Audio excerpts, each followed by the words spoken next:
This is Shelley Kraft coming to you live on SNNLive. We're at the MicroCap conference in New York City, 2017. I have with me Dr. Pamela Marrone from Marrone Bio Innovations.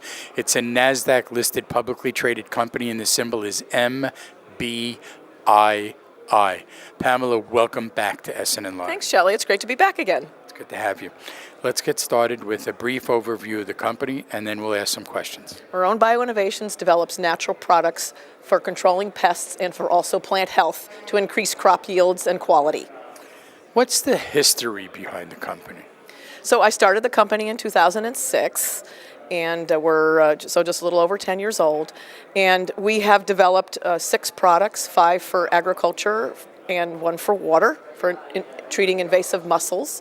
And so what we do is we look for naturally occurring bacteria or natural extracts of plants, just like the drug companies have hunted in the rainforest for years to bring you most of your drugs. We do the same thing, but controlling pests and increasing crop yields. Give us an example of companies that you sell and service. So we sell to large agricultural distributors who then sell to farmers. So our ultimate end user is a farmer who would have, for example, a walnut farm or an almond farm or tomatoes or grapes. And they're suffering damage to their crops from pests, and they're going to use your product over others. Why is that? So yes, so for example, if you're a fresh market tomato grower in Florida and you spray 40 times for bacterial diseases, which is spots on the plant, and so what you would do is rotate in our product, and they will get better control and better yields and quality than the chemical-only program. Our products are also allowed in organic farming, so for farmers that don't use chemical pesticides, our product are perfectly legal and allowed in those crops, so that would be for or rapidly growing multi-billion-dollar organic food segment. What is the components that make you so biosafe? So we, like I said before, we actually do hunt in the rainforest and other natural places to look for naturally occurring bacteria, fungi, fungus, and extracts of plants. And one of our products is actually an extract of giant knotweed. Another one of our products is an extract of coconut oil. And then we have new species of bacteria. Of course, just because it's natural doesn't mean it's safe, but we're very well regulated by the Environmental Protection Agency, and we have to do studies to prove that our products are safe. This category is the safest category of pesticides, called biopesticides, and there's been a 70-year history, and there's never been an environmental or human health incidents with these products, so they are very well regulated, long history of safety. Now, let's go into the landscape, the space of the business. How much do companies actually need to get away from these chemicals? Because in certain cases, they're spraying these chemicals and the only thing that they are is not biodegradable, right? Right. So right now, the chemical pesticide market globally is about $55 billion, and the biopesticide market is about maybe like $3 billion. But the biologicals area is growing at about 17% compounded annual growth rate compared to being flat for the chemical market. Why is that?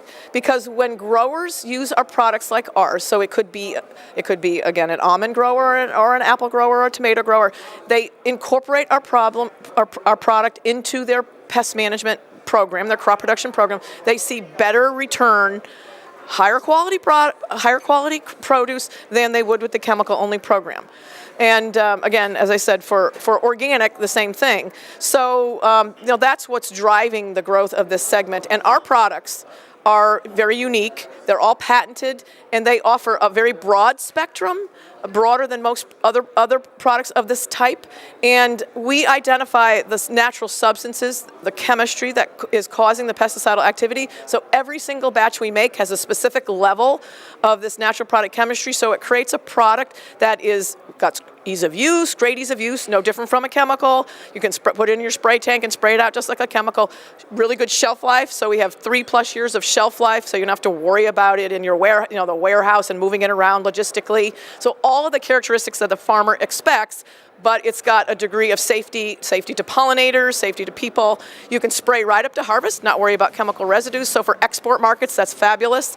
The bugs don't develop resistance, so that's another advantage. And if you're a vineyard manager in California, Napa Valley, let's say, and you spray in the morning with your pesticide, you want to be back in with your work crew in the afternoon, you can do that with our product. So since the last time I saw you, do you have any new updates you'd like to share with us?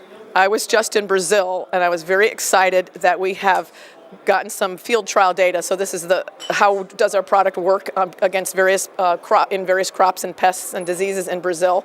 And I was very excited to see the data. So for example, Grandevo and Venerate controlled Asian citrus psyllid. This is a very bad bug that transmits a disease that kills the citrus tree. This is a problem, very bad problem, devastating Florida, and California has found some of these psyllids, and it's devastated Mexico and Brazil.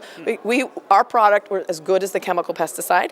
We also tested Majestene on soybeans, and this is a new species of bacteria we discovered that you put it in the soil at planting time of soybeans to control nematodes, which are roundworms that feed on the roots of plant and destroy crop yield, and we outperform the chemical pesticide in those trials, so we're very excited by the data that's coming in. Now, what's your background? I'm actually an entomologist by training, but I started my career at Monsanto Company, and I was in charge of their insect biotechnology program. Then I started 3 companies in Davis, California. Now, what's your growth drivers coming up? Okay, so we're focusing on 3 drivers of growth. The first one is optimizing and maximizing the sales of our current products. So we have used our capital very efficiently to get products on the market to serve the full range of growers' needs. Now we're ramping up those products. So number 1 is basically getting on more acres, Marrone on the acre, so we can provide the full suite of solutions to the grower. Bugs, diseases, nematodes, plant stress. And then the second driver of growth is international. So the biological segment is growing even faster outside the United States, which in the U.S. is a more mature market. So the drivers of adoption of biologicals is even bigger outside because they still have a lot more chemical usage, and so a lot of opportunity for replacement for reduce residues, reduce resistance, and better quality and yields. And then the third driver of growth is a couple new products. So we're homing in on 2 new ones this year. One is a biofumigant. It's a new genus and species of fungus that you put in the soil, and it spits out gases that fumigates around itself. This is a replacement for some very toxic chemicals that are being restricted or eliminated from the market, for strawberries and tomatoes. And then our second one, that's EPA, that one I just talked about is EPA approved, and the next one is going to be approved within a month or so.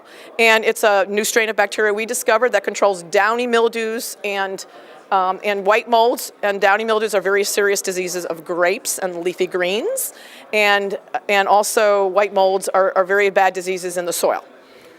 Let's get your website out there for more information, if you would. Okay, we are www.MarroneBioInnovations.com. Ladies and gentlemen, Dr. Pamela Marrone, Marrone Bio Innovations. It's a publicly traded company on NASDAQ. The symbol is MBII. I'm Shelley Kraft, this is SNNLive, and this program today is coming to you from the MicroCap Conference in New York City 2017. Pamela, pleasure to see you. Thank you, Good Shelley. to have you on. Glad to be here again. You got it.